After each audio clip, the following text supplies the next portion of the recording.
지금 제가 여기 사랑의 목포 사랑의 교회는 참 많이 사모하고 허무하고 부럽고 닮고 싶은 교회이고요. 제가 우리 백동정 목사님 이야기를 너무 많이 들어서 한번 만나 뵈야지 하다가 전화가 와서 제가 왔어요. 사실은 금년에 제가 쉬는 해인데 특별히 오게 됐습니다. 예, 그래서 하나님께서 우리를 너무 사랑 가운데 만나게 하신 것을 감사드리고 앞으로 서로 좋은 교육이 만나서 큰일이 일어나길 원합니다. 아멘. 이렇게 젊은 우리 학생들이 있으니까 너무 멋있고요. 저는 한 780여 군 교회를 집필을 했어요. 근데 지금 큰 위기가 왔어요. 왜냐하면 젊은이가 없어요. 거의 다 고령화되어서 정말 없어요. 이 충격이 와요. 이 시대에 우리가 어떤 상황이 지금 있는지, 이 세대가 어디를 흘러가는지를 잘 분별하면서 무엇을 준비하여 승리할 것인가, 그걸 어떻게 살아남아야 되는지를 한번 함께 고민하면서 오늘 시간 또 내일 새벽을 함께 하기 바랍니다. 그리고 이렇게 말씀 노트 적는 친구들 저녁에는 적을 게 하나도 없습니다. 듣고 같이 소화하면서 믿음으로 가면 되니까 펜 놓고 들으세요. 아멘. 옆에 인사 좀 해서 알아듣겠나 인사 좀 하세요. 뭘 하는지 알아듣겠나? 예. 지금 세대를 불확실성한 세대라 그래요. 불확실성한 세대는 이 영상 좀 띄워주시기 바랍니다. 무엇을 준비해서 가야 되는지 적이 안 보여요. 그래서 불확실한 거예요. 내가 상대를 알면 뭔가 대처할 수 있는데 상대가 안 보여요. 근데 갑자기 적이 들어오는 거예요. 그리고 삼켜버리는 거예요. 지금 우리 한국교회나 대한민국이나 지금 많은 그런 불확실한 세대 속에 우리가 놓여서 지금 가고 있는 상태입니다. 자, 그러므로 제가 이렇게 띄워진 영상 보이십니까? 거기 뭐가 보입니까? 신호등이 일반 신호등이 아닙니다. 예, 가로질러 가는 신호등이 같이 놓여 있습니다. 자, 이 신호등이 생긴 뒤에 사람들은 엄청 편리해졌어요. 근데 이것 때문에 기가 막힌 사건이 일어납니다. 이 신호등 대기표가 무엇을 삼켰을까요? 한번 생각해 보세요. 이 신호등이 생기고 난 뒤에 지상에서 희귀한 일이 벌어졌습니다. 바로 어떤 것이 없어지냐면, 그렇게 인기 있었고 권리금이 수천만 원씩 붙었던 지하상가가 사라져버립니다. 한순간에 없어져요. 그것을 생각하는 사람 아무도 없어요. 지하상가 주인들이 이 신호등이 이렇게 가로로 세로 가는 거, 저것 때문에 어려움이 있으라는 꿈에도 생각을 못했던 거죠. 네, 됐습니다. 그런데 어느 날 신호등이 생겼는데 편리해졌다 생각했더니 지하상가가 없어져 버리는 거예요. 그러니까 적이 누군지를 모르는 거예요. 어떤 사람이 저 신호등이 우리 상가를 없애버릴까, 이걸 생각한 사람 아무도 없어요. 근데 저 일이 벌어졌죠. 그래서 이 사거리 신호등 하나의 등장으로 인해서 역사가 바뀐데, 지금 여러분 여기에는 통신 수단의 변화를 보고 있습니다. 지금 보고 있죠? 원래 뭐가 있어요? 우리는 우편, 우체통으로 했어요.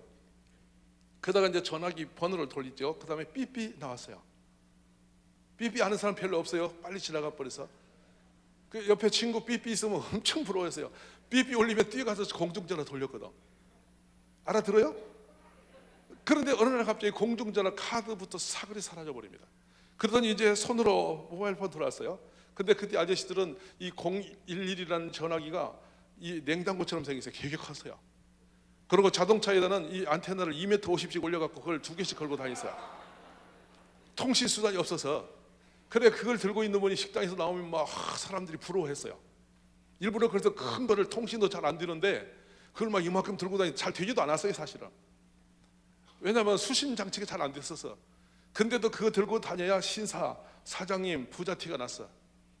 대단했어요. 그러다가 011이 살그머니 사라지고 016으로 바뀌더니 이제 슬그머니 설설 펼치더니 요새 010 통이 됐어요. 그렇죠? 잡스가 이 휴대폰 딱 들고 나와서 선전할 때 놀란 사람이 누가 제피하고 놀란 사람이 뭐가 있을까, 여러분 생각해 봤습니까? 이 휴대폰 나오고 없어진 게 뭔지 아는 사람? 전화기인데 전화기 발전한 것인데, 이 전화기 속으로 들어온 게 어마어마한 게 들어왔습니다. 이게 세월을 흐르면서. 그러면서 이게 들어오면서 이렇게 변화되면서 어떤 것이 일어났냐면, 제일 먼저 사랑이 역전다방이에요. 역전다방 있어요 지금? 옛날에 역전다방은 전국에 대박이었어요. 그 다방에 운영권만 가지면은 평생 먹고 사는 건 문제가 없었어요.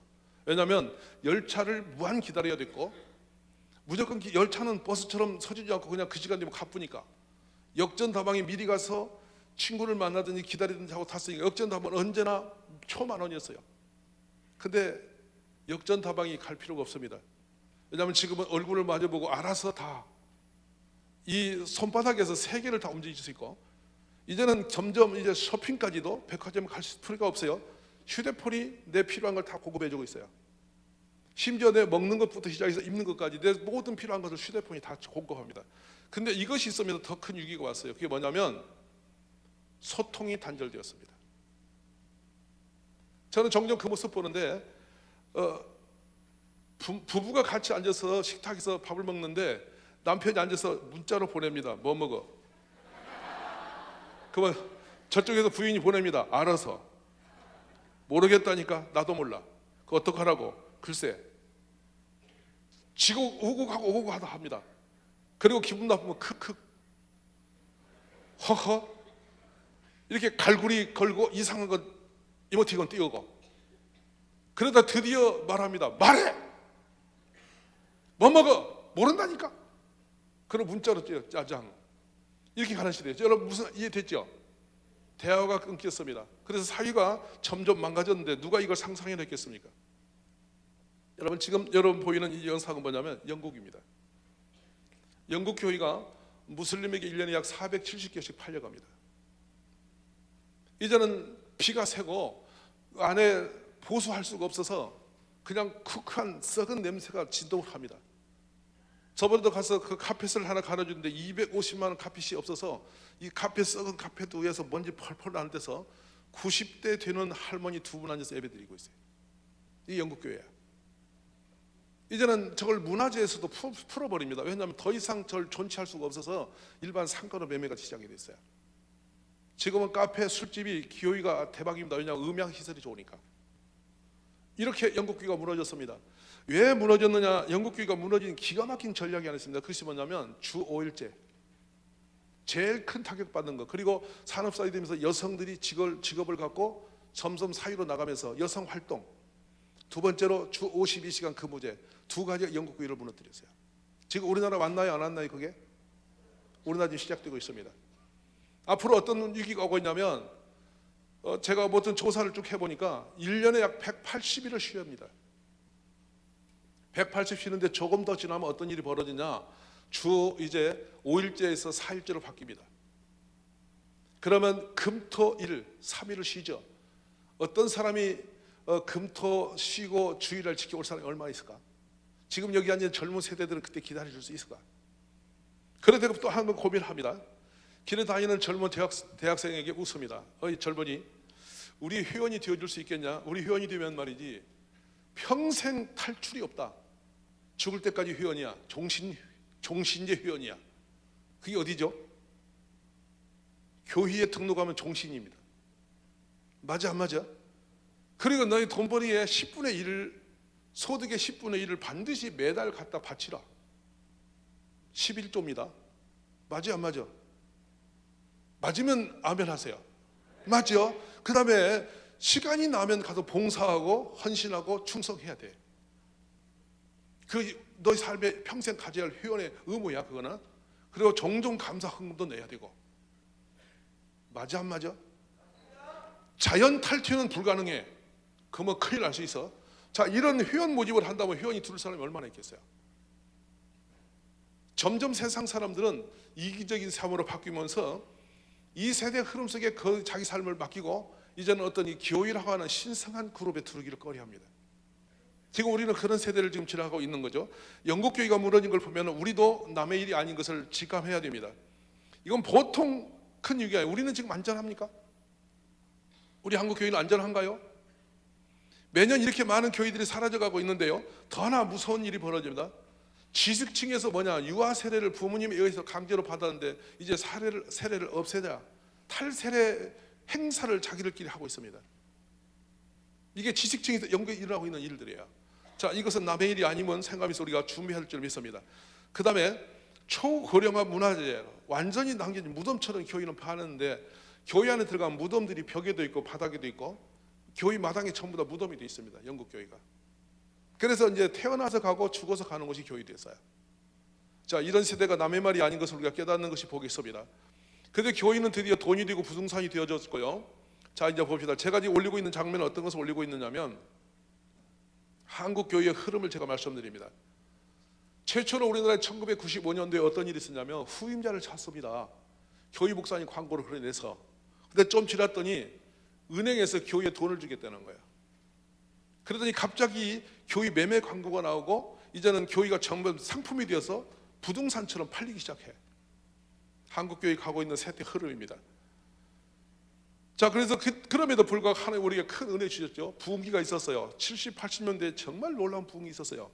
그래서 빌리그레암 목사님 모시고 여의도 광장에 집회할 때 120만 명이 저렇게 많이 모였습니다. 실제 있었던 일이죠. 이때 김장한 목사님이 통역했고 대학생 청년합회로 안산에 있는 김인종 목사님이 청년 대학부를 총동원 시키는 학생회장이었어요. 보기에 놀랍지 않으세요? 이때는 이렇게 교통수단이 별로 좋지는 않았습니다. 이 집회를 참여하기 위해서 2일, 3일 전에 미리 서울에 가서 노숙하면서 이 집회에 참여를 했어요. 지금은 이런 기적은 이 땅에서 살아있으니까 옛날 얘기가 되고 말았습니다. 자, 그 다음에 또 하나 수도권으로 집중되는 탈농촌운동이 급속도로 일어나고 있습니다. 지금도 우리나라의 절반은 수도권에 매여 있습니다. 그러면서 앞으로 점점 그럼 어떻게 될 것이냐. 서울 땅값, 집값이 뛰어오른 추세를 제가 그래프로 봤습니다. 얼마나 많이 땅값이 뛰어올렸습니까? 중심으로. 그런 사이에 시골은 사라지고 있고요. 또 골목 교회들이 점점 명품 목사님을 따라서 명품 교회로 전향이 되고 있습니다. 자, 그러면서 교회는 고령화되었고 지금 주저앉아 버리고 있습니다, 여러분. 한가의 기적이라고 말했던 7대 교회가 우리에게 준 메시지는 지금 우리 충분히 듣고 있어 아닌지 알 것입니다. 자, 우리를 지금 치고 들어오는 이런 위험한 일이 뭐 있냐. 그런데 그렇게 한국교회는 지금 내리막을 치고 있는데 말이죠. 상대적으로 부흥하는 집단이 있어요. 하나님의 교회랑 안사홍 2단이 놀랍게도 지금 250만 명을 돌파했어요. 상상을 초월합니다. 우리 한국교회가 지금 1000만 명 얘기를 해요. 근데 걔들은 250만을 지금 돌파했다고요. 그래서 서울의 큰 교회들 얘들은 계속 사들고 있습니다. 인수하고 있습니다. 저도 당진에 살고 있는데 당진에서 가장 큰 예배당을 짓고 있는 것이 지금 하나님의 교회예요. 우리들이 이렇게 정신줄을 놓고 있을 때 이단들이 이렇게 크고 있는데요. 더 놀라운 사실은 신천지예요. 신천지가 84년도에 120명으로 시작했어요. 86년도까지 시작할 때가 4명으로 시작했는데 2년 사이에 120명이 됐는데요. 지금 20만 명을 넘었어요. 특히 신천지가 잘 먹히는 동네가 전남남도예요. 대학 중에서 가장 신천지가 많이 투입된 그 학교가 전남대학교예요. 우리가 정신을 바짝 차리지 않으면 큰일 납니다. 근데 이들은 왜 이렇게 했느냐. 이 시대를 잘 타고 넘었어요. 4번의 전략을 바꿔서 신천지는 있는 한국의 교회에 중심적으로 치고 들기 시작했습니다. 처음에는 자기네끼리 계시록 공부를 하다가 지금은 대형 교회를 치고 들어가는 작업을 하고 있어요. 작은 교회를 삼키는 작업, 산옮기는 작업 했는데 지금은 직접 안 합니다. 대형 큰 교회를 치면서 그 큰 교회 앞에 있으면 그 불에 많이 걸려 들어온다는 거예요. 그 말은 뭐냐? 대형 교회가 허술하게 지금 정신을 놓았음을 얘기하고 있는 것입니다. 자, 이런 상황을 보면서 우리는 어떻게 할 것이냐 하는 것이죠. 또 하나 위기가 오고 있는데요. 태극기 부대, 지금 국가는 우리를 적폐 대상으로 젊은생이 보고 있습니다. 그래서 애국이라는 이름을 들고 섰는데 우리는 이렇게 넘어졌고요. 지금 한국의 흐름을 보십시오. 소수자 인권법, 동성애법, 차별금지법, 성평등 헌법 조례. 작년에 충청남도 조례를 없애기 위해서 우리는 데모 참 많이 했습니다. 그리고 안인정 씨와 제가 정면으로 해서 집회를 정면으로 해서 엄청난 서로의 충돌이 있었는데 그리고 안인정 씨 2달 후에 내려앉았어요. 참 그때 저는 사람이 잘못되는 걸 보고 기뻐할 수는 없는데 참 한쪽으로는 참 하나님 감사했어요. 무슨 말이냐면 이제 이런 일이 벌어지고 나면 우리는 더 이상 이들에 대해서 가리킬 수도 없고 저할 수도 없는 그런 세대가 오고 있는 것이에요. 자, 세대 흐름입니다. 자, 그럼 봅시다. 미국에 있는 여러분 이 사람이 이제 스컵스라는 사람입니다. 모자 쓰고 있는 사람이 기간제 생물학 교수였어요. 1925년 제가 잊지 않습니다. 7월 21일입니다. 이분이 재판을 받는 날이었는데 왜 그랬냐면 이 사람이 고등학교에 가서 뭐를 가르치냐. 원숭이가 우리 조상이다고. 학생이 엄마에게 달려갔어요. 선생님이 원숭이 조상이라 한다. 엄마가 고소했습니다. 그래서 이 사람 $100 벌금을 묻어요. 그리고 이 사건은 사라집니다. 역사 속에서. 근데 그리고 50년 후에 침묵의 소리라는 독립 영화 하나가 나와요. 그게 인권 영화예요. 이 영화가 나와서 전 미국의 사람들의 마음을 뒤흔들어 놓습니다. 그리고 바로 그 다음에 뭐가냐, 학교에 성경 교재가 없어집니다. 그리고 이내 가서 점점 우리도 알지 못하게 이 스콥스라는 재판이 하나가 줬던 메시지가 얼마나 놀랍냐면, 이후로 몇십 년 그 인권운동이 나서 얼마 가지 않아서 미 하원 의사당에서 2015년 6월 30일 날 10계명 돌판이 끌려 나옵니다. 이게 세대의 흐름입니다. 작은 인권운동이 점점점 커지더니 교회를 없애버리고 성경을 없애버리고 미국의 젊은이의 지금 신앙 퍼센트가 기독교인이 3%로 내려앉았어요. 무슨 말 이해되셨죠? 오바마 대통령이 무슨 말 하냐, 더 이상 우리는 크리스찬 국가가 아님을 선언했습니다. 15년도에. 정말 이게 보통 일이 아니죠. 그러면 제가 묻습니다. 여러분, 우리는 미래를 준비하고 있는가 하는 것이죠. 지금 이 세대에 우리는 무엇을 준비하고 있는가?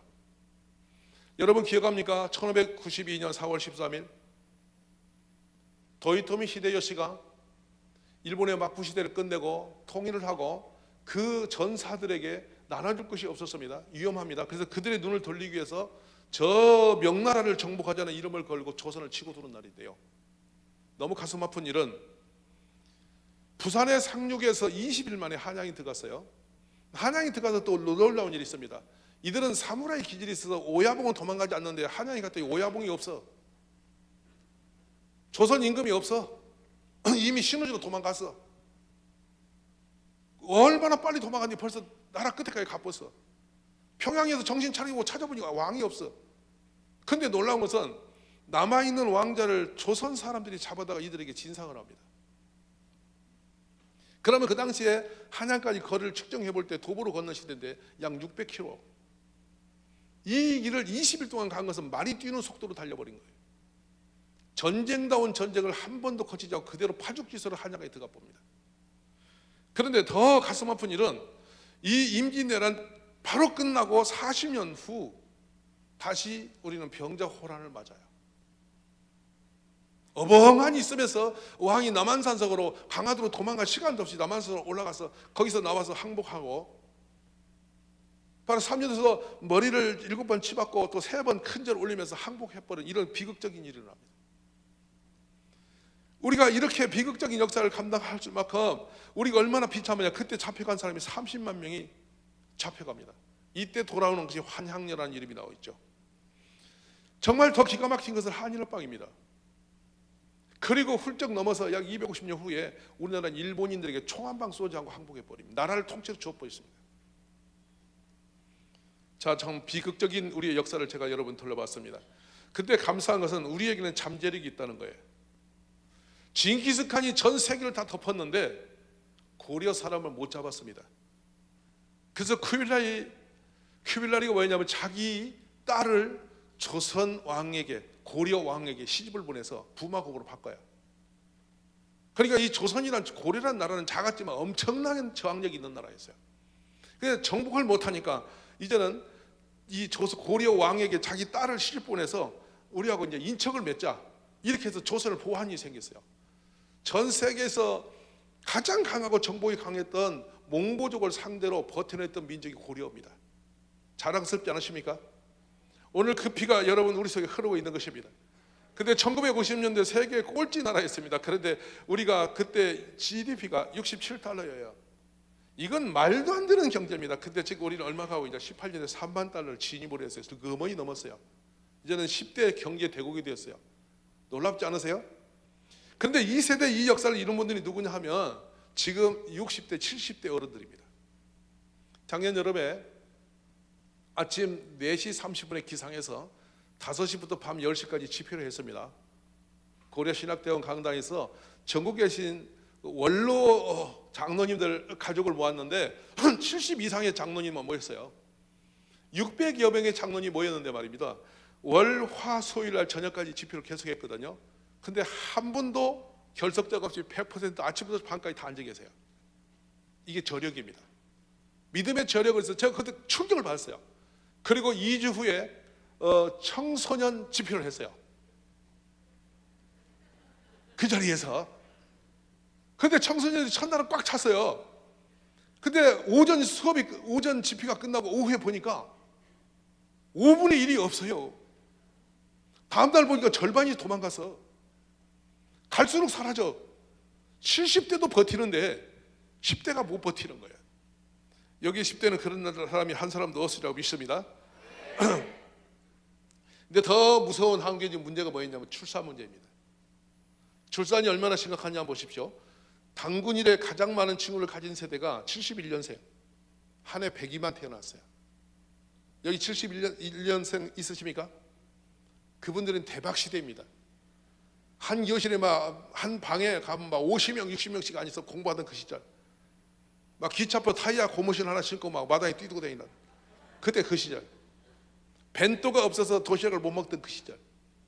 근데 이분들이 한국을 세계적인 나라로 끌어올리는 세대예요.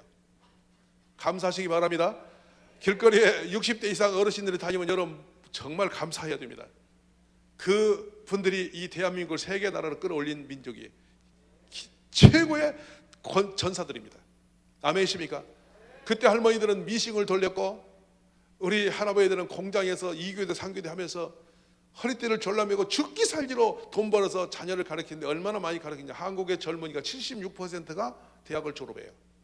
지구상의 유일한 나라예요. 아직 글을 모르는 나라가 무지 많은데 대한민국은 글 모르는 사람이 없고요, 대학교 나온 사람이 10명 중에 8명이라니까. 여러분 안 놀라지요 이거? 외국 가면 전부 다 그래요. 무슨 소리야, 다 그래. 근데 우리는 바로 그런 축복을 누리고 있어요. 근데 봅시다. 산하 제한 정책이 72년도에 들어옵니다. 그리고 최고로 우리나라 정책이 잘 성공한 것이 애기 안 낳기 운동이었어요. 얼마나 성공을 확실하게 해버렸는지 한번 보십시오. 102망이 지금 30망이 되어버렸습니다. 이제 점점 결혼도 안 해요. 이제 점점 나이 들어. 왜 그런가 했더니 초등학교 6학년, 중고등학교 6년, 대학교 4년, 석사 2년, 또 박사 한 3년 이러다 보니까 30이 넘어서 30 넘어서 시집 가려고 보니까 좋은 남자는 누가 다 데려가고 없어. 그러니까 자매들이 시집을 안 가. 남자들도 보니까 그래, 그때까지 가서 보니까 돈 가진 게 없어. 아무것도 번 거 없고 직장도 아직 못 잡아서 그러니까 장가 못 가. 그래서 장가 포기하고 시집 포기했어. 그래서 그런 족속이 생겼어요. 싱글족. 알아들어요? 그래서 요즘에 고속도로에 휴게소에 가도 혼밥 먹는 곳이 따로 정해져 있어. 식탁을 배낭밥 보고 혼자 먹어. 칸 막아놓고. 그 따분하니까 휴대폰 앞에 놓고 그거 쳐다보면서 밥 먹어. 그래 안 그래? 그래 전부 다 지금 카페도 혼자 해. 그러니까 사람은 함께 어울려 사는 게 사람인데 사람이 이제 한쪽 뿌리가 부러진 거예요. 이게 지금 현 세대입니다. 자 봅시다. 우리가 지금 보고 있는 이 그래프를 잘 여러분 유심히 보시기 바랍니다. 점점점 내려가는데요, 무려 1년에 8만 명씩 아이가 사라져 버립니다. 출생의 위기. 끔찍한 세대를 우리가 살고 있는 거예요. 자 이대로 가면 이제는 우리는 지구상에서 콜먼이 말하기를, 인구학자 콜먼이 뭐라 하냐면 지구상에서 가장 빨리 없어지는 나라, 유일하게 출산 정책을 17년 동안 실패한 나라는 대한민국이에요. 일본은 4년, 독일은 3년 만에 출산을 끌어올렸어요. 제가 충청남도 출산 대책위원장, 도지사 정책 인수위원단. 그래 어떻게 하면 애기 낳을까 가서 애기 낳으려고 여러 가지 고민하고 대안을 내고 국회를 찾아가고 야단 법석을 내서, 그래서 가만히 생각하는데 출산 정책 이대로 되겠나 이런 책을 계속 내면서 정부를 찾아다니고 애 낳는 방법을 계속 즐기는데, 세상에 애기 낳으라고 돈을 갖다 줬더니 절간에서 555억을 가져가서, 그러더니 성교육 강사들이 1230억을 가져가서 애기 낳는 엄마에게는 돈이 10원도 안 가. 기분 나빠서 엄마들이 애 안 낳는 거라. 무슨 말 하겠어요? 제가 그래서 이 말 했어. 애기 하나 낳을 때마다 1,000만 원씩 주자. 여러분 대답 없지? 그리고 1,000만 원이 부족하냐? 1억을 주자. 1억 주면 애 낳을까 안 낳을까? 봐라 여기 난다 하잖아요. 제가 그렇게 했어요. 그래 낳아야 돼. 그래서 국가 전략 좋다.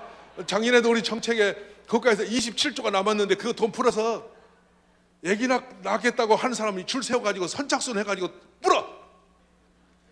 근데 국가 경제는 괜찮아. 왜냐면 우리나라 돈은 국가에 돌아봤자 국내 돈이야. 맞아 안 맞아? 그때 김대중 대통령이 IMF 빠질 때 정말 잘한 거 있어. 고등학생한테 카드 막 만들어줬어. 근데 고등학생이 길거리 가다 긁어? 갚았어? 못 갚았어? 안 갚았어. 갚을 돈이 없어. 근데 긁었어. 300만 원까지 긁었어. 터졌어. 근데 지금까지 그 돈은 뭐냐? 국가가 갚았어.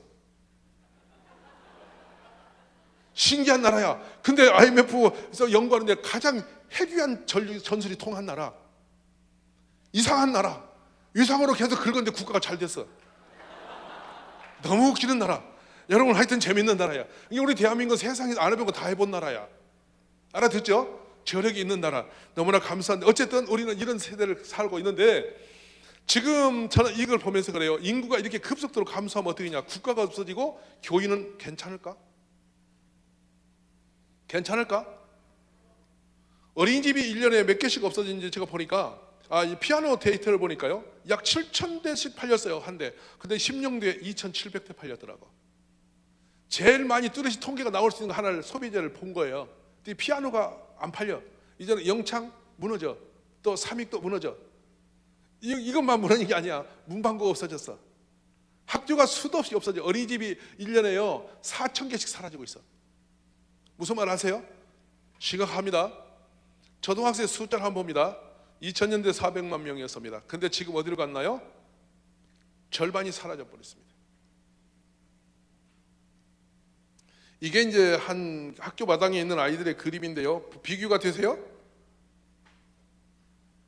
6학년 어린이가 꽉 찼어요. 근데 1학년이 어떻게 돼 있어요? 안 배요. 이게 학교의 모습입니다. 큰일 났습니다, 여러분. 그래서 대안이 없는가? 제가 여기서부터 이제 본격 집회에 들어갑니다. 후쿠이라는 동네가 일본에 있어요. 동부 지역에 그 핵 발전소가 있는 동네예요. 핵 발전소 하면 기피 대상이에요. 근데 가장 일본 젊은이들이 가 살고 싶은 말이에요. 8만쯤 되는 도시인데요. 거기에는 23살 평균 23살에 결혼해요. 그 최하 애를 3명 이상을 낳아요. 일본의 최고 아이를 많이 낳는 동네예요. 그래서 저도 생각해요. 우리 어린 때부터 세뇌 교육을 시킬 것은 대학교 들어가면 2학년 때 결혼해라. 아멘 안 하세요? 결혼해라. 그러면 엄마 아빠가 키워줘. 애는 그때는 엄마 아빠가 젊어. 애 낳아라. 그리고 연년생 낳자. 아멘. 그래가 어떻게 하냐? 지금 절호의 찬스가 왔다. 세상 사람이 다 애기 안 낳는데 스님이 애기 낳겠어? 시부님이 애 낳겠어? 애 낳을 수 있는 유일한 가장 강력한 집단이 있어. 가장 탁월한 집단. 순결하고 정직하고 성실하고 하나님 보시 가장 복받은 민족이 있어. 누구요? 누구? 오늘 잘 걸려서 기독교 맞으시면 아멘. 그래 이때 대한민국에 있는 모든 어린애가 교회에서 태어나야 된다. 맞으시면 아멘. 교회가 아니면 이 나라 살릴 방법이 없어요. 왜냐 지금 30만인데 30만이 전부 결혼해서 아기를 낳아도 1년에 15만밖에 안 태어나. 정말 안 태어나. 그리고 더 위기는 앞으로 5년이 지나면 뭐가 없어지냐면 향후 5년이 지나면 아기 낳을 수 있는 세대가 사라지고 있어요. 출산 연령이 사라지고 있어요. 그러면 우리는 미래가 없어요. 근데 이럴 때 어떤 일이 벌어지고 있냐면 전혀 상상치 못한 불확실 세대. 뭐가 왔냐? 사랑하는 여러분, 무슬림 국가의 사람이 지금 200만 넘게 들어와 있습니다.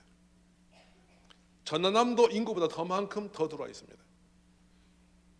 이제는 자연스럽게 할랄 식품이 생활이 되고 강남에 인기 대박나는 식당은 할랄 식품 식당입니다.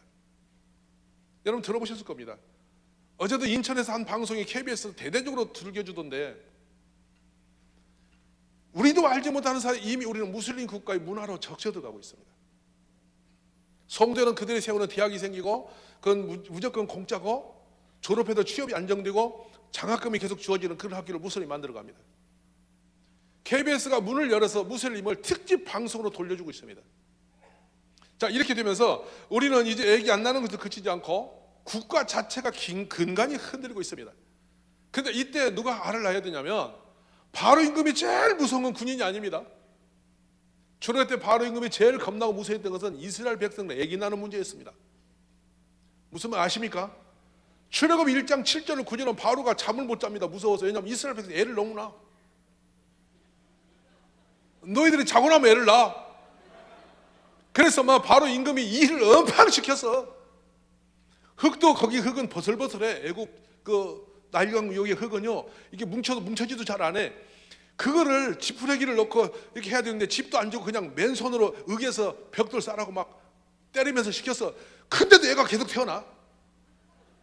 바로가 겁이나 못 살겠어. 그래서 아들 낳으면 다 죽여보고 딸만 키우래. 원래 딸들은 이 전쟁을 안 해. 그러니까 전쟁이 나면 쟤들 때문에 죽겠구나 싶어서 바로가 이스라엘의 남자 아이를 씨를 말리려고 작업을 했어. 근데 그때 태어난 사람이 모세야. 기억나시죠? 모세가 누구예요? 맞아요. 요게벳의 아들이에요. 근데 그 사람이 뭐 했어요? 뭐 했어? 그 사람 한 일이 뭐야? 이스라엘 민족을 데리고 출애굽해 나라를 세운 사람이에요. 맞죠? 그 할아버지가 가니까 지팡이 들고 쳤더니 물이 갈라져. 기억나요? 그래요. 바위를 쳤더니 바위가 뽀개져. 작대기가 부러지는 게 아니고 바위가 뽀개져. 그리고 물이 솟아나. 기적 같은 인물이죠. 그분이 그 세대에 태어나서. 근데 제가 여기서 희망을 갖는 게 있어. 그들은 산파가 있어 애를 낳아서. 근데 우리나라 대한민국으로 들어와 보는 거야. 1950, 60년 6.25 사변 배고픔 막 죽기 살기 하는데 엄마들은 애를 12명씩 막 낳았어. 무슨 말 아세요? 12명까지 낳았어. 저도 형제가 10명인데 2명 6.25 때 떠나고 8명 남았거든. 근데 저희 모친이 몇 년 전에 돌아가셔서 103세로 사시고 돌아가셨어. 근데 우리 모친 돌아갈 때 우리 조카까지 집합하면 200명이 넘어. 대박이야. 직업이 없는 직업이 없어. 교수부터 의사까지 변호사까지 쫙 깔려서 우리끼리 모여서 국가가 이루어져. 대박이라고. 그러니까 형제 많은 게 대박인 거야. 말씀 아멘해. 그러니까 우리 누나가 5명을 낳아서 무슨 말 알아? 5명이 또 다 시집가고 장가 또 4명씩 3명씩 또 낳았어. 이러니까 막 급속도로 기하급수를 뿌렸어. 그래서 제가 생각했어요. 우리 식구만 모아도 개척교회 하겠다. 겁날 게 하나도 없다. 아멘이세요? 가장 안전한 사람은 가족이 많은 사람이에요. 가장 급발 센 사람은 가족이 많은 사람이에요. 말씀 아멘 하세요? 자, 우리 그런데 지금 혼자 살아. 보통 사건 아니에요? 이거 위기예요? 혼자 사는 건 정말 위험한 거예요. 사회성이 없어져요. 기가 막힌 문제가 오고 있어요. 나중에 말씀드리죠. 그래서 이제 출산 운동을 누가 하고 책임질 것이냐. 교회에 있는 우리 모든 가족이 아기 낳기를 전심을 다해야 된다. 말씀 아멘. 그래서 제가 다니면서 지금 이 운동 하는데 몇 살까지 낳냐? 54살까지는 알을 낳아야 돼. 왜 제가 54살을 이렇게 마지노선을 정했냐면 박정희 대통령 어머니가 54살에 나서 안 놀래. 그래서 생각해봐요. 박정희 대통령 어머니가 건강해서 우리 엄마가 건강해서 누가 건강했어?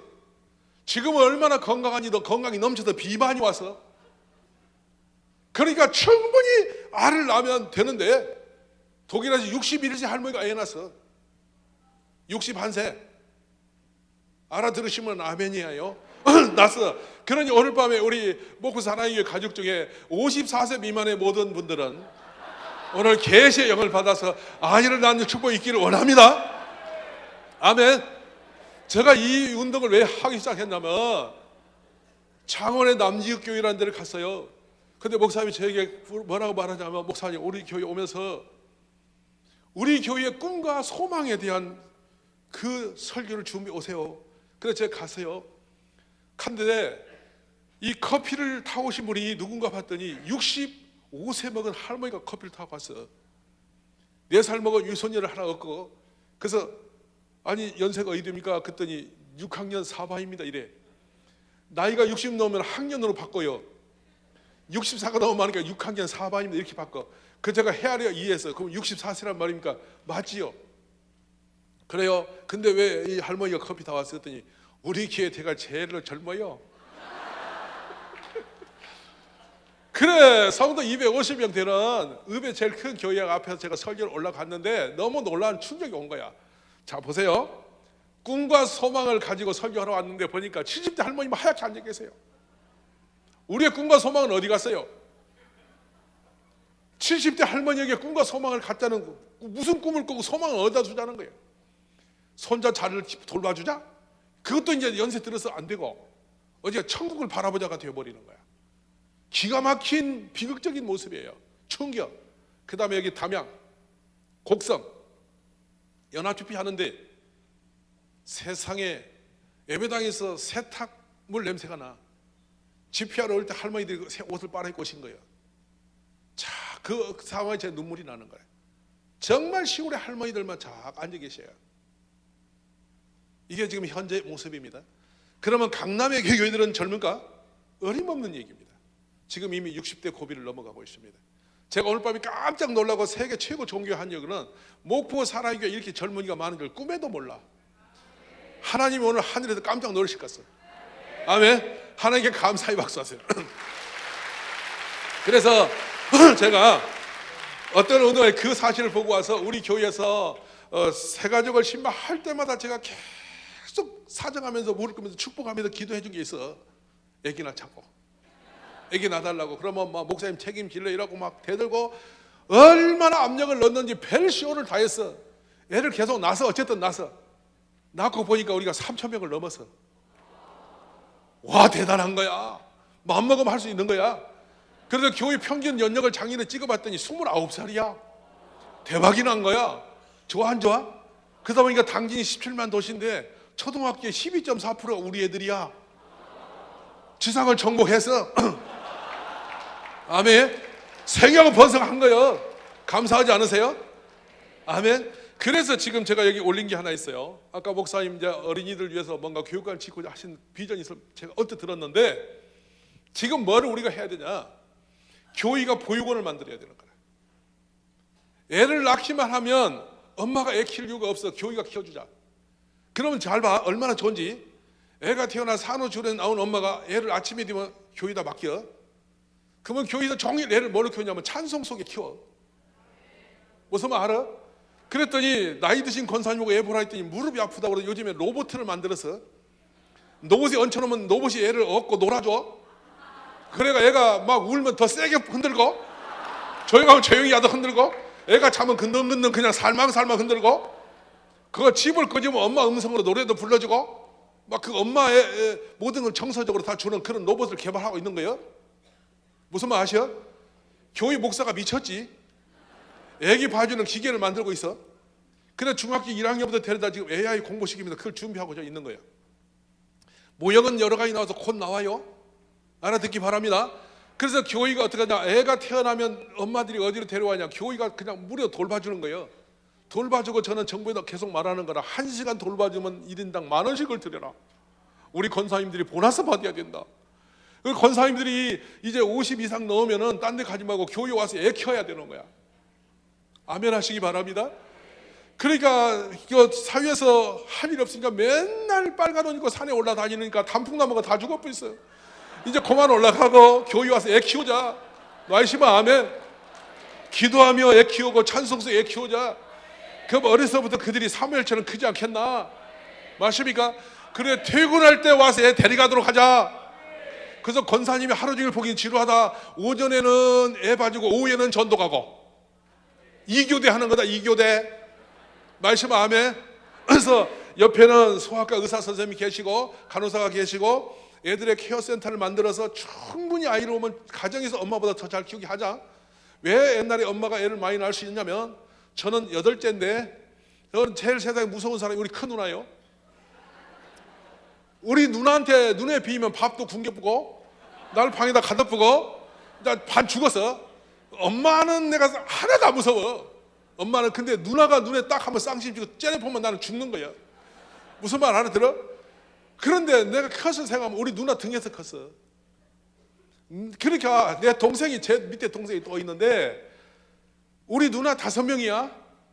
5명이 끌고 다녀서 다 죽어서 지쳐서 다 까무러치면 엄마한테 대다 전맥에서. 그러니까 우리 엄마는 애가 많아도 아무 문제가 없어. 누가 끌고 가서 없어. 그러다가 배고파서 다 죽으면 데려와. 그래가 막 배고픈 걸 먹이놓으면 애가 그냥 기진맥진에 자버려. 그 다음날 또 그래. 그래서 10명 나도 문제가 없었어. 근데 이게 지금은 하나 나오면 하나가 껌딱지로 들러붙어갖고 화장실도 못 가. 죽겠어. 그러니까 안 나는 거예요. 이거 하나 나누면 5년은 오도가도 못해. 무슨 말 알아요? 맡길 것도 없어. 친정어머니 야가 빠져서 친정어머니가 내가 왜 애 보냐고 도망가 뿌어. 그럼 받으려면 또 돈 엄청 달라 그래. 내가 직장하고 내가 키는 게 싸. 무슨 말 이해됐어요? 이제는 애를 맡길 곳이 없어. 잘 됐어. 교회가 만든 거라. 그래서 전국에 사무엘 보육센터가 생기기를 기도합니다. 아멘이십니까? 그 다음에 또 하나 대박나는 프로그램이 있어. 그게 뭐냐면 학교 마당에서 교회 버스가 학교로 가는 거야. 학교 끝나면 다 버스 태우고 교회로 데리고 오는 거야. 지금 우리가 하고 있는 거야. 우리가 하고 있는 거. 이걸 전국으로 제가 완전히 이제 논아주려고 계속 오픈하고 있어. 이거 18년 했어. 그러니까 이 교회 버스는 평일날 교회 쉬는데 그게 아니야. 학교 마당으로 수업 시간 마칠 시간에 가. 우리 애들은 세상을 볼 시간이 없어. 세상을 몰라. 왜냐하면 막 수업 끝나면 바로 집사님이 안녕하려고 태피. 대학 교회로 와. 교회 오면 애들은 바로 오자마자 놀아.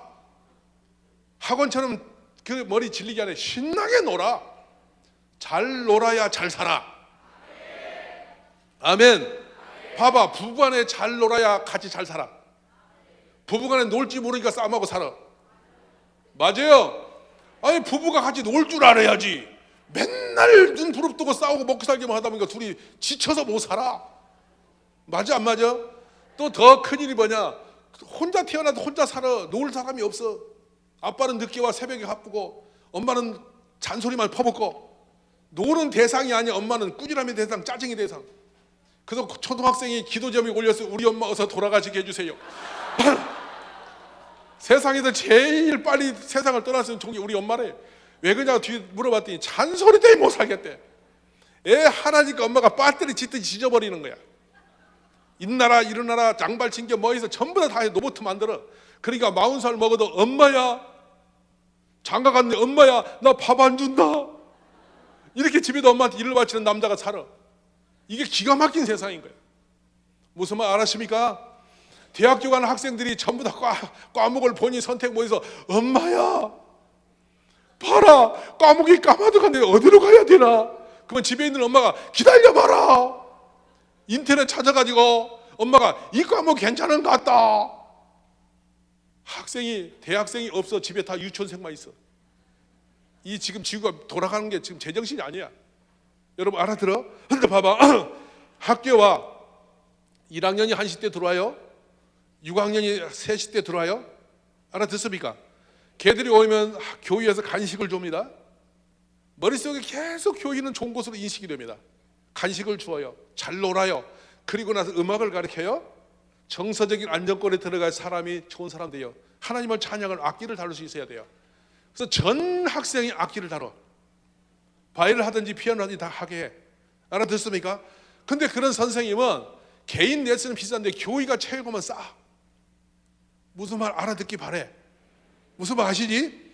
그래서 선생님 방에 가면 음악이 있어. 바이올린이 있어. 그리고 내려오면 영어 선생님이 영어로 수업을 시켜. 6학년 졸업할 때 되면 영어가 자연스럽게 생활어가 돼. 학생 여러분 아시겠어?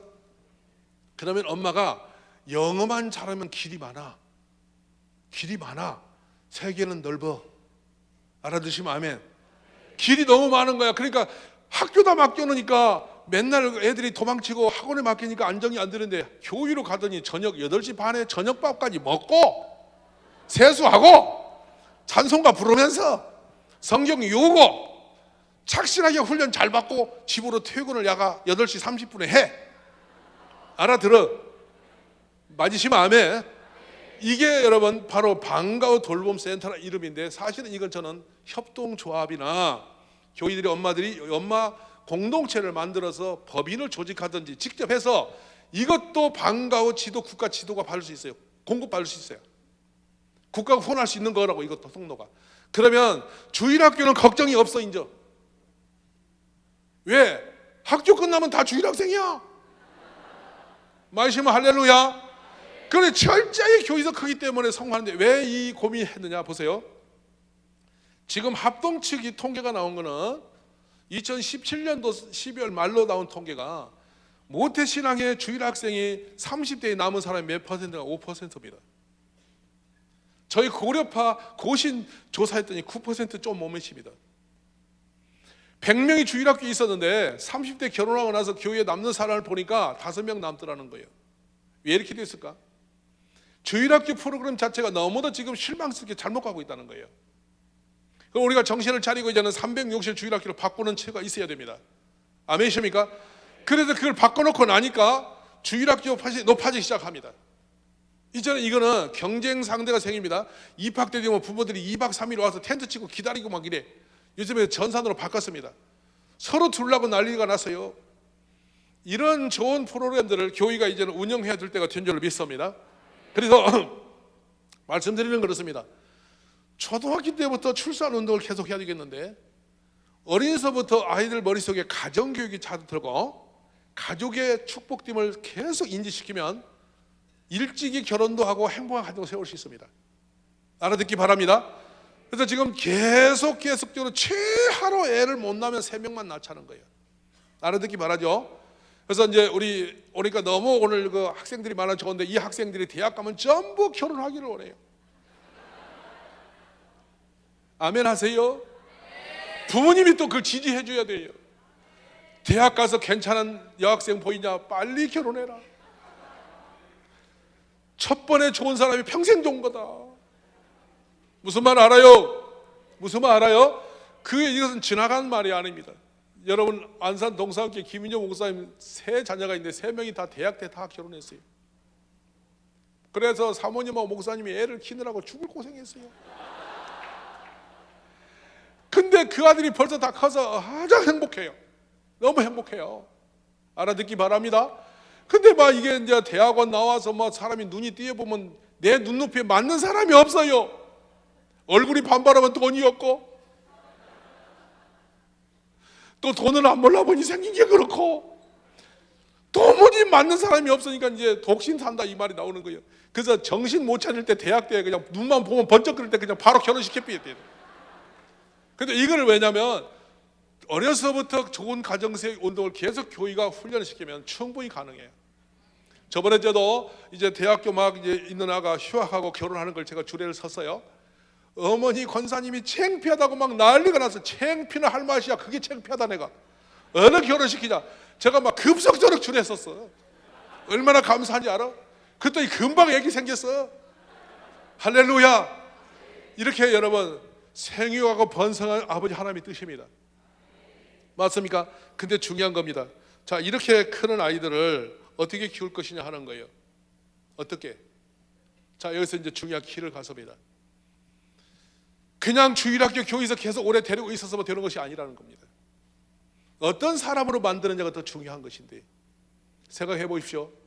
하나님은 우리 대한민국에 정말로 큰 복을 주셨습니다. 초대 국회 목사님이 여러 분 계셨고 70% 가까이가 크리스찬이었어요. 역대 대통령 중에 예수 믿는 사람이 거다수가 했어요. 그런데 우리나라는 어디로 갔습니까? 그 지자리 마지막 코스는 어디였습니까?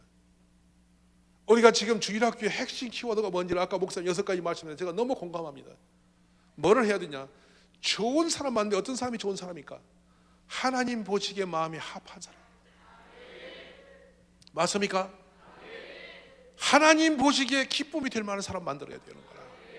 그래서 어느 곳에 가든지 하나님을 인정하는 그 사람, 모든 범사에 하나님이 계심을 아는 사람, 하나님으로 완전히 이렇게 세례가 되어져 그 사람이라야 세상에 복 있는 사람, 능력 있는 사람이 되는 겁니다. 여러분 다니엘을 기억하십니까? 다니엘이 이스라엘이 무너져서 없어질 때에 종교개혁의 성경 말씀이 돌아옵니다. 그래서 그 말씀을 붙들고 서서 울부짖으면서 여호와 하나님 말씀 앞에 종교개혁이 일어났습니다. 이 기적적인 심위한 마지막 때 요시아를 통해서 종교개혁이 일어난 그 시대에 자랐던 다니엘입니다. 나라가 없어졌습니다. 중학교 학생 나라에 13, 14 될 때 포로로 잡혀갔어요. 그런데 국가가 없습니다. 미래가 없습니다. 희망이 없습니다. 근데 여러분, 그 어린 소년을 잡아다 놓고 왕이 학문의 지혜와 지식이 우뚝 솟은 사람 셋을 뽑아요. 4명을 뽑아요. 그게 다니엘과 세 친구예요. 근데 그들을 뽑아놓고 그들에게 뭘 하냐면 왕이 환심을 사서 그들을 지도자 훈련시킨 다음에 다시 그 나라 지도자로 보낼 생각을 가지고 그렇게 계획을 세운 게 느부갓네살의 정책이었습니다. 근데 이 히브리 사람 중에 이렇게 뽑힌 다니엘입니다. 왕이 선심을 베풉니다. 그들로 하여금 환심을 사서 왕의 사람 만들어지도록 하려고 한 것이죠. 이거 아십니까? 일본에 유학을 갔다 오면 일본을 친일화가 됩니다. 미국에 유학 갔다 온 사람은 친미화가 됩니다. 친해지게 되어 있어요. 은혜받는 쪽으로 마음이 가게 되어 있어요. 그것을 느부갓네살이 정책적으로 지금 하고 있는 거예요. 근데 여러분, 이 중학교 1학년밖에 안 되는 소년이 뭐라고 말합니까? 왕의 진미로 내 몸을 더럽히지 않겠다고 말합니다. 이건 여러분 보통 일이 아닙니다. 왜 제가 보통 일이 아니라고 말하냐면 느부갓네살의 왕명을 거역하는 자들에게 어떤 처벌을 했는지가 고증 자료가 나옵니다.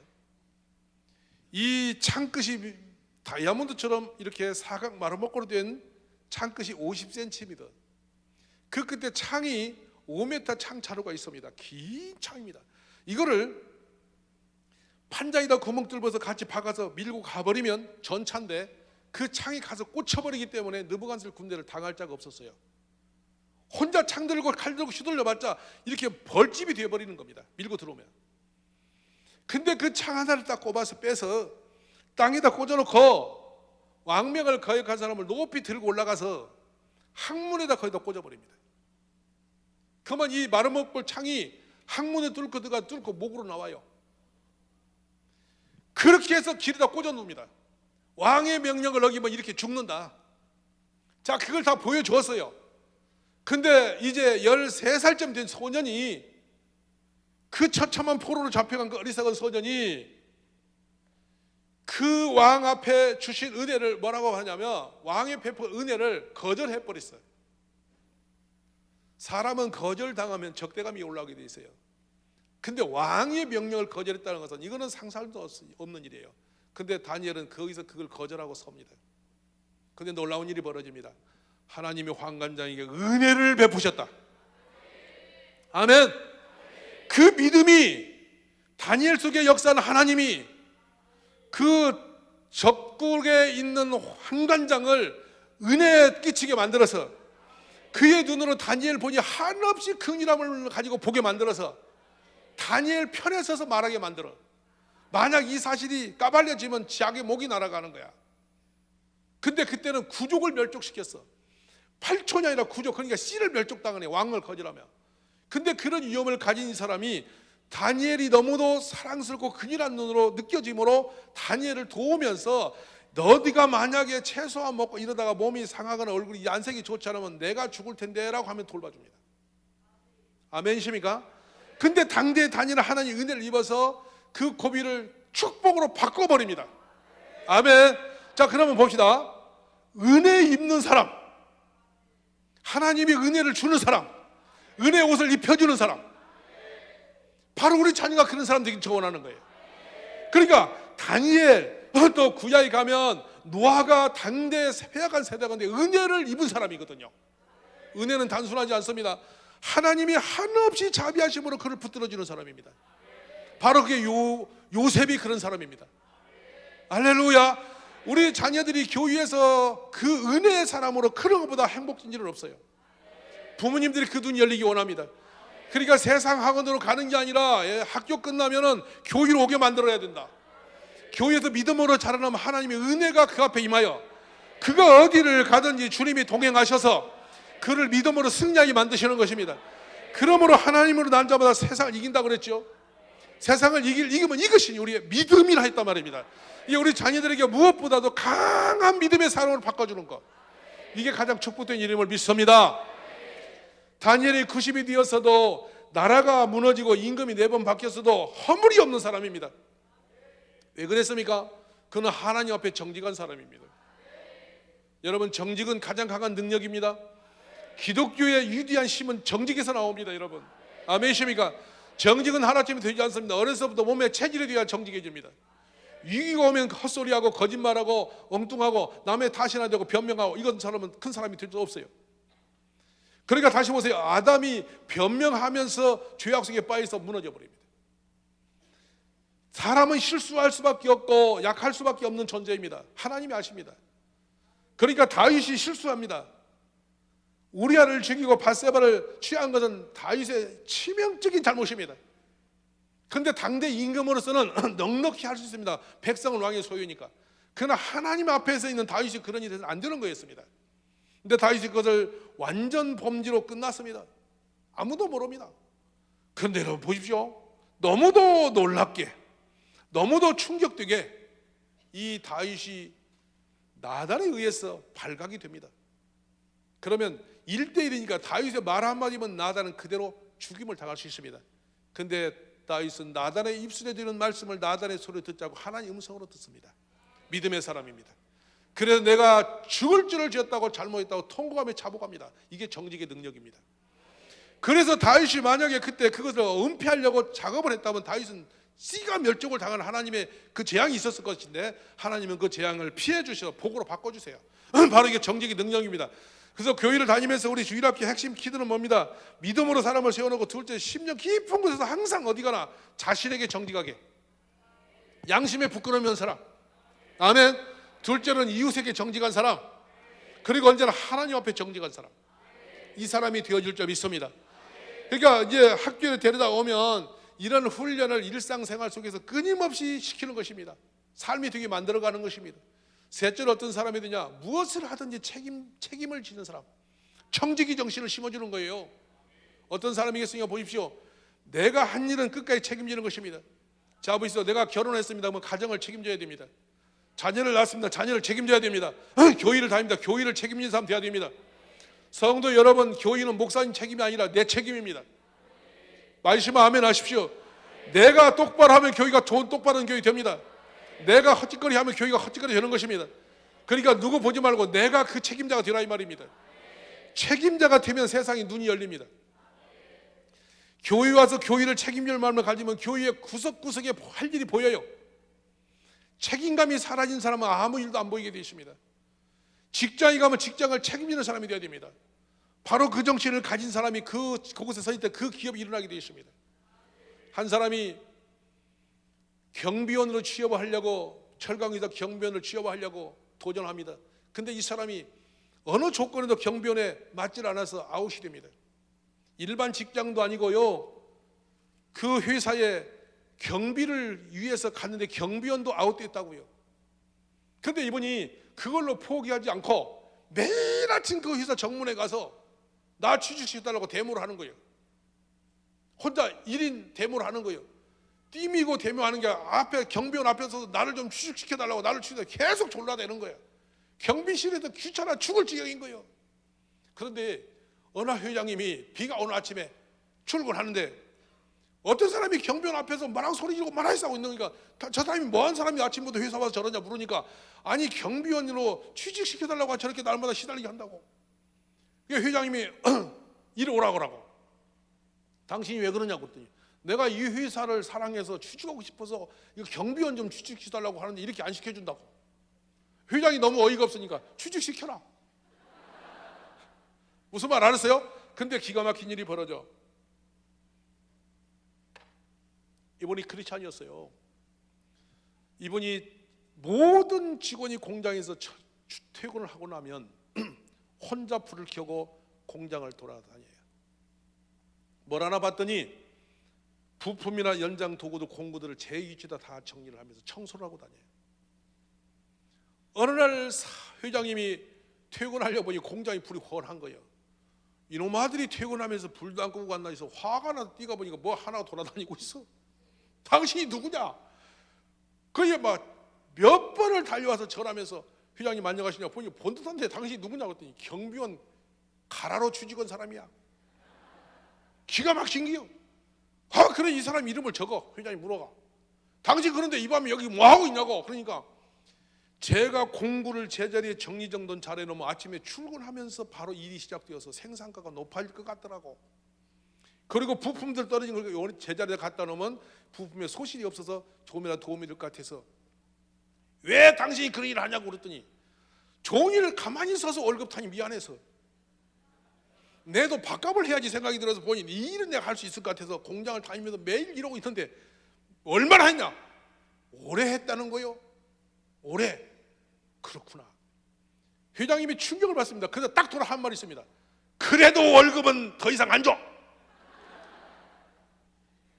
그러니까 이 사람이 돈 달라고 하는 게 아니라고. 저는 그냥 제가 좋아서 하는 거라고. 그러면 계속 하셔. 무슨 말씀입니까? 책임자입니다. 주인의식. 하나님의 사람은 세상을 정복하는 사람입니다. 세상을 이겨가는 주인입니다. 여러분, 믿음 사람이 그 눈이 열리는 것이죠. 아멘이십니까? 여러분, 이 나라의 주인입니다. 하나님 나라의 주인이에요. 이 교회의 주인입니다. 아멘이십니까? 그게 책임자 정신입니다. 그게 들어와야 뭔가가 할 수 있는 뭐를 해야 되는지가 알게 되는 것이죠. 그런데 이 회사가 나중에 회장님이 은퇴를 하는 겁니다. 후임을 찾습니다. 대학 교수부터 기라성 같은 경제인들을 다 투비했습니다. 근데 이 철강회사를 맡길 사람이 없는 거예요. 그래 끝내는 돌고 돌아서 어느 날 늦은 시간까지 중역회의를 마치고 그래도 후임자를 못 찾고 퇴근을 하는데 정문 앞에서 한 사람이 또 서 있는 거예요. 그 인간이야. 당신 여기 뭐하고 있노? 회장님실에 불이 안 꺼 있어. 그것까지 기다렸어. 다 나가셔야 문을 완전히 닫을 거 아니겠습니까? 충격입니다. 다음날 아침에 그분을 불러 회장으로 유임합니다. 알아듣습니까? 유명한 철강회사 사장입니다. 이름만 듣는 여러분이 전국 세계가 아는 사람입니다. 학벌이 없습니다. 경영 능력이 없었습니다. 근데 그분이 들어서 그 회사는 강철 대국으로 바뀌어버립니다. 연철을 만들 때인데 강철을 바꾼 사람입니다. 위대한 사람 됐죠. 우리 바로 그런 사람을 키워야 됩니다. 아멘이십니까? 어디 가든지 책임을 지는 사람, 내 인생을 책임지고 내가 한 일을 책임지고 내가 문을 열었으면 나갈 때 문을 닫는 사람, 아멘. 내가 화장실에 갔으면 화장실에 나올 때 화장실을 책임지는 사람, 내가 교실에 가면 교실을 책임지는 그 사람, 바로 그 사람이 하나님께 쓰임받는 사람입니다. 자, 말씀을 요약합니다. 거짓말 치는 사람에게 국가를 맡기겠습니까? 거짓말 치는 사람에게 내 딸을 맡기겠습니까?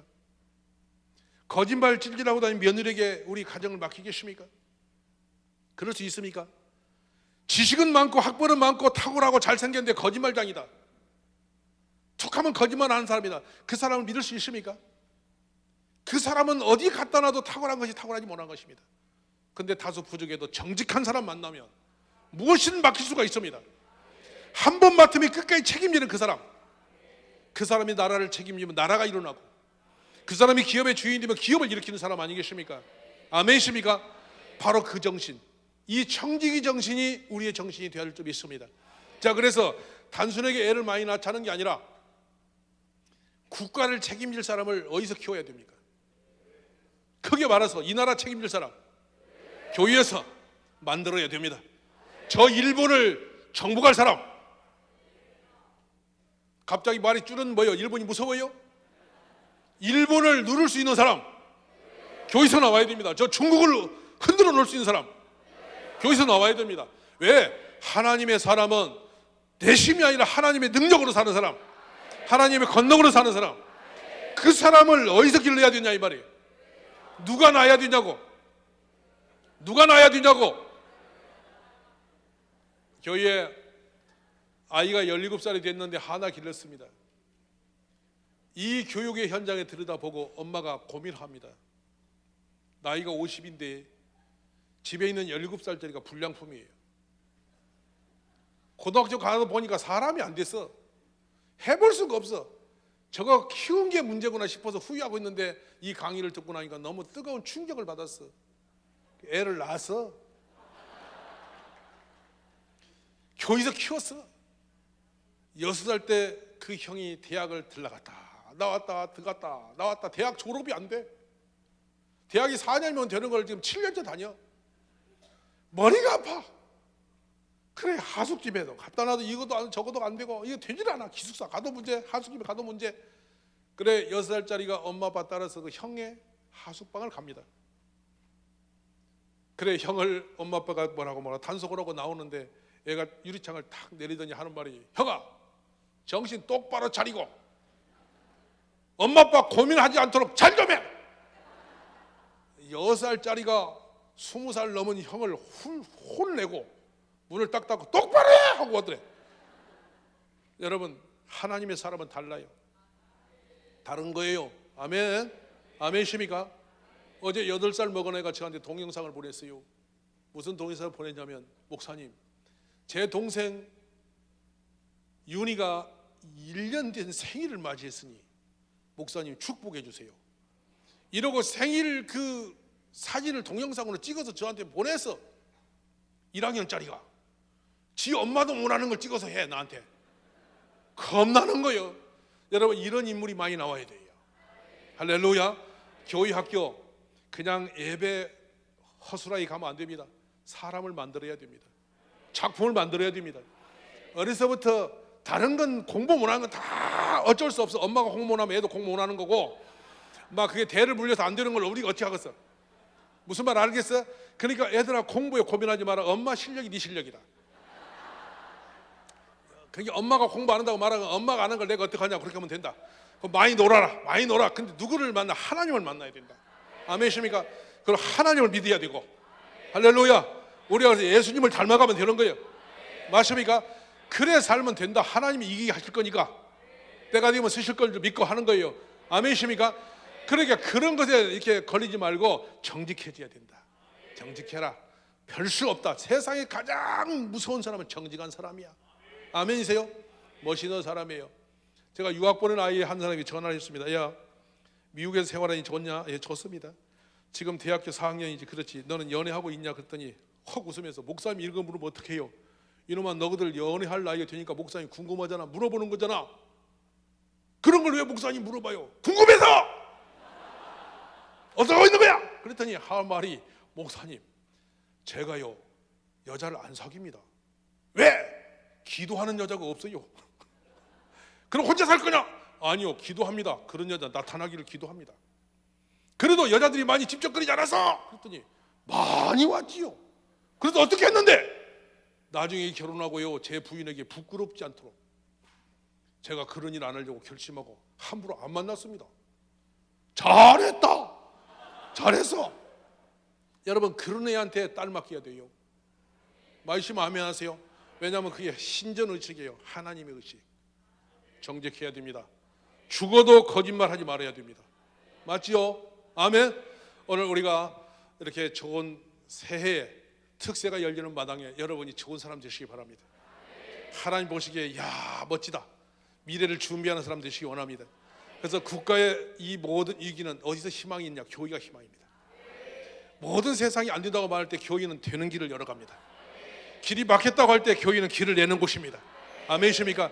우리 목포 사랑의 교회가 호남의 등불이 되어서 이 남쪽 나라의 위대한 국가의 인재들을 키우는 하나님의 위대한 학원이 되시기를 원합니다.